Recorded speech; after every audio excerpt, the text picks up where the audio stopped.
మీ ఎలాంటి వ్యాపార ప్రకటనలకైనా వెంటనే మా ఛానల్ సంప్రదించండి. నమస్కారం గురుగారు. నమస్కారం మణికంఠ గారు. గురుగారు, నవంబర్ మాసం విశేషంగా ధనుసు రాశి వారి పరిస్థితి ఏ విధంగా ఉండబోతుంది? ఈ నెల వీళ్ళు ఎలాంటి జాగ్రత్తలు తీసుకోవాలి, ఎటువంటి పరిహారాలు తీసుకుంటే బాగుంటుందంట? ఇక్కడ ధనుసు రాశి వారికి ఎలా ఉందంటే అర్ధాష్టమ శని నడుస్తున్నాడు. ఇప్పుడు అర్ధాష్టమ శని వల్ల ప్రతి పని కూడా మనకి అడ్డంకులు ఇవన్నీ కూడా జరుగుతున్నాయి. వ్యాపారంలో మన బట్టల వ్యాపారము, తర్వాత ఈ యొక్క ఫుడ్ ఇండస్ట్రీ, హోల్సేల్ వ్యాపారాలు, ముఖ్యంగా మనకి ఈ యొక్క ఎక్స్పోర్ట్స్ ఇంపోర్ట్స్ బిజినెస్లు, సముద్ర సంబంధమైనటువంటి వ్యాపార లావాదేవీలు, ఈ వ్యాపారాలు చేసేటటువంటి వాళ్ళంతా కూడా నెంబర్ 1 అయిపోతారు. కేవలము అర్ధాష్టమ శని కాబట్టి కాస్త అపనిందలు వీళ్ళ మీద పడడానికి అవకాశాలు ఉన్నాయి. కాబట్టి అపనిందలు మనం పడకుండా మనం చూసుకోవాల్సినటువంటి అవసరం ధనుసు రాశి వారి పైన ఉంది. ఎవరు మాట్లాడమన్నారు మిమ్మల్ని? ఆడవాళ్ళతో మాట్లాడకూడదు, మరి అపనిందలు పడకూడదు అనుకుంటే. అలాగే యాక్సిడెంట్లు అవ్వడానికి అవకాశాలు ఉన్నాయనుకోండి అర్ధాష్టమ శనప్పుడు కొంతమందికి, అందరికీ కాదు. అనవసరంగా మిమ్మల్ని రోడ్డు మీదకి ఎవడెళ్ళమన్నాడు? కాబట్టి వర్షాలు వచ్చేటటువంటి రోజులు, ఈ హడావుడిగా సిగ్నల్స్ ఎక్కువ సాటర్డే సండే రోజులన ఈ వృశ్చిక రాశి, ఈ ధనుసు రాశి వాళ్ళు బయటికి రాకూడదు. ఎలాగంటే వీళ్ళకి ఎక్స్ప్లెయిన్ చేయడం కుదరదు. అందుకే ఎగ్జాంపుల్స్ ఇస్తున్నాం మనం. ఇప్పుడు నేను వెళ్ళేటప్పుడు పంజాగుట్ట దగ్గర వర్షం వస్తుంది, అప్పటికే ఒక అరగంట సేపు ఆపేసాడు. కాబట్టి వాడు నా కాలు వెళ్ళిపోయిందిలే అన్న ఉద్దేశంతో కారు ఇలా తిప్పేసాడు. నా కుడికాలు అసలే ఇరిగిపోయింది. నేను తీద్దాము అనుకుని ఇంతకుముందే ఒకసారి ఇరిగిపోయింది 10 ఏళ్ల క్రితం. మళ్ళీ వెళదాము అనుకుంటే నన్ను కుంటోని పర్మనెంట్గా చేశానని టార్గెట్ పెట్టుకున్నట్టు వాడు దాటిపోయాను కదా అనుకొని తీసేసాడు ఒక్క సెకండ్లో. వాడికి పిల్లికి ఎలక్కి ప్రాణ సంకటం, పిల్లికి చెలగాటం. అలాంటి పరిస్థితుల్లో వీళ్ళకి ధనుసు రాశి వాళ్ళకి వస్తాయి కాబట్టి చాలా జాగ్రత్తగా ఉన్నారు. ఓకే, ఉద్యోగాలు కోల్పోయే అవకాశాలు కనిపిస్తున్నాయి గురుగారు. అసలు ధనుసు రాశి వాళ్ళకి ఉద్యోగాలు కోల్పోవడం అవన్నీ ఉండవు, గ్రాఫ్ పెరిగిపోతూ ఉంటుంది పైకి. అలాగే ధనుసు రాశి వాళ్ళకి ఈ కేతుగ్రహ ప్రభావం వలన వీళ్ళు మంచిగా, ఎవరికైతే అనారోగ్య కారణాలతో ఉన్నారో వాళ్ళందరూ కూడా ఔషధ సేవ వలన వీళ్ళకి వ్యాధులన్నీ కూడా తగ్గిపోవడానికి అవకాశాలు ఉన్నాయి. భాగ్యాన్ని ఇస్తాడు.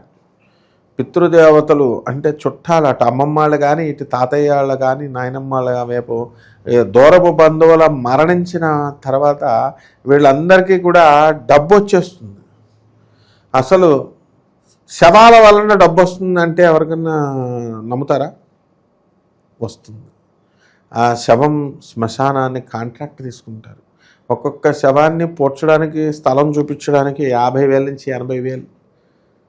అలా కాల్చడానికి అసలు డబ్బు ఏది ఫ్రీగా లేదనమాట. చావు కూడా ఫ్రీగా లేదు. కాబట్టి మనం ఇదంతా కేతువుకు సంబంధించింది. వీటి మీద అంటే ఇప్పుడు చూడండి, గుళ్ళు కాంట్రాక్ట్ తీసుకుంటారు.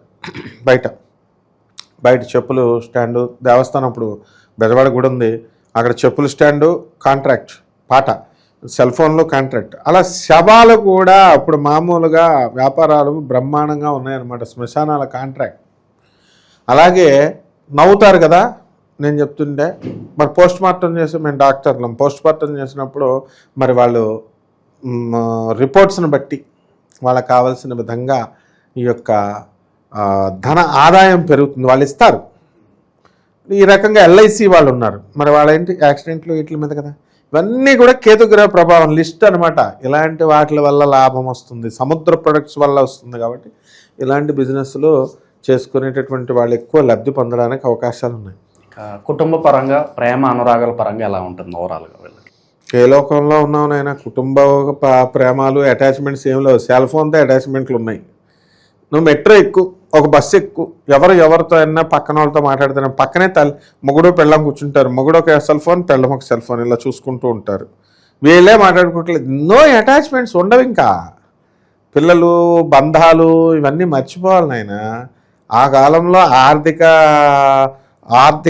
హార్దిక సంబంధాలు అప్పట్లో ఉండేవి. అంటే heart relations with heart, relations at heart. తర్వాత ఆర్థిక సంబంధాలు వచ్చినాయి, ఎకనామిక్ రిలేషన్స్గా వచ్చినాయి. అవి కూడా పోయింది, ఆ కాలం కూడా పోయింది. ఇప్పుడు వచ్చినటువంటి కాలంలో కుటుంబంలో ఎవరికి సంబంధాలు ఉండవు. అది కరెక్ట్ ఫిలాసఫీ, అది బ్రహ్మాండంగా డెవలప్ అయిపోతున్నారు. ధనుసు రాశి వాళ్ళు ఎవాల్వ్ అయిపోతున్నారు. 12 రాసుల్లో తొందరగా ఎవాల్వ్ అయిపోయింది ఇప్పుడు ధనుసు రాశి వాళ్ళే. లవ్ మ్యారేజ్లు చేసుకోవడంలోనూ నెంబర్ 1లో, విడాకులు తీసుకోవడాల్లో కూడా నెంబర్ 1 పొజిషన్ వచ్చేస్తుంది. అంటే చట్టాన్ని కరెక్ట్గా సద్వినియోగం చేసుకుంటున్నారు. లవ్ మ్యారేజ్లు ఎక్కువైపోవడానికి అవకాశాలు ఉన్నాయి ధనుసు రాశిలో. ఈ సంవత్సరంలో ఎవరైతే లివింగ్ ఇన్ రిలేషన్స్లోకి వెళ్ళిపోవాలనుకుంటున్నారో అటువంటి వాళ్ళంతా కూడా వీళ్ళకి ధనుసు రాశి వాళ్ళకి నవంబర్ నెల బ్రహ్మాండంగా ఉంటుంది. అంటే ఆఫర్స్ మీద ఆఫర్స్ వస్తాయి, మనం చెప్పక్కర్లేదు. పొలాలు, ఇదివరకు పొలాలు కొనేవారు, తర్వాత సైట్లు, స్థలాలు ఇలా వస్తున్నాయి.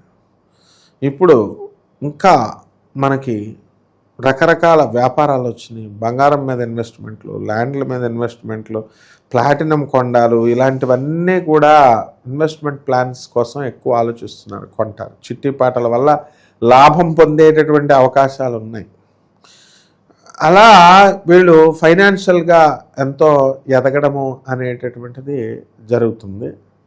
అయితే ఈ యొక్క ధనుస్సు రాశి వారికి నవంబర్ నెలలో వీళ్ళు షూరిటీలు, సెక్యూరిటీలు పెట్టుకోకుండా ఎవరికి డబ్బులు ఇస్తే ఆర్థిక లాసుల్లో గెలిపోవడానికి అవకాశాలు ఉంటాయి. పనులు ఎక్కువగా వీళ్ళకి కొంచెం లేటుగా అవడం ఉంటుంది. అష్టమ గురుగ్రహ ప్రభావం వలన అప్పులు బ్రహ్మాండంగా పుడతాయి వీళ్ళకి. గతంలో ఎవరన్నా అప్పడిగితే ఇచ్చేవాళ్ళు కాదు. ఇప్పుడు వీళ్ళకి పిలిచి ఈ యొక్క రండి తీసుకోండి అని ఇవ్వడం వల్ల వీళ్ళు ఇళ్ళు కట్టుకోవడాలు, స్థలాలు కట్టుకోవడాలు ఇలాంటివన్నీ కూడా చేస్తారు. అండ్ ప్రేమికులు ఏం చేస్తారు, రోజు ఫోన్లో మాట్లాడుకుంటారు. ఎక్కువ మాట్లాడుతుంటే ఏమవుతాయి నాయనా, గొడవలు అవుతాయి. కాబట్టి ఈ లవర్స్ అసలు ఫోన్లలో మాట్లాడుకోకూడదు, చాలా తక్కువ మాట్లాడుకోవాలి. భార్యాభర్తలు కూడా ధనుస్సు రాశి వాళ్ళు ఎక్కువ మాట్లాడుకోకూడదు. భార్యాభర్తలు ఎలాగో తక్కువగానే మాట్లాడుకుంటారులే. ఎందువల్లంటే ఎవరి పనిలో వాళ్ళు రెస్పాన్సిబిలిటీస్, బిజీలు ఇవన్నీ ఉంటారన్నమాట. కాబట్టి ఈ రకంగా మనము కుటుంబ పరిస్థితి అనేటటువంటిది బాగుంటుంది. సినిమాలు, షికార్లు ఇవన్నీ కూడా బాగుంటాయి.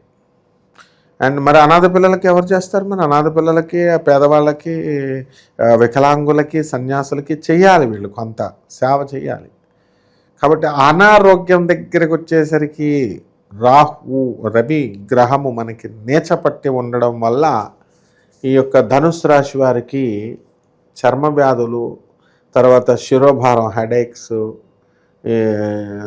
సోరియాసిస్ ఇలాంటి వ్యాధులు రావడానికి అవకాశాలు ఉన్నాయి. తూర్పు దిక్కుగా వీళ్ళు ప్రయాణాలు అనేటటువంటిది ఎక్కువగా చేయడానికి అవకాశాలు ఉన్నాయి. ఇక ఓవరాల్గా ఎలాంటి పరిహారాలు ఈ నెల వీళ్ళు తీసుకుంటే బాగుంటుంది? ధనుసు రాశి వారికి అర్ధాష్టమంలో శనిగ్రహం ఉన్నాడు కాబట్టి శని జపం చేయాలా, శని స్తోత్రాలు చదవాలా, శనికి కిలోంపావు నల్ల నువ్వుల్ని, నల్లని వస్త్రాలనిచ్చి పేద బ్రాహ్మణులకి మనము ఈ యొక్క శనివారం నాడు ఉదయం 8 గంటలకి దానం చేసుకోవాలా.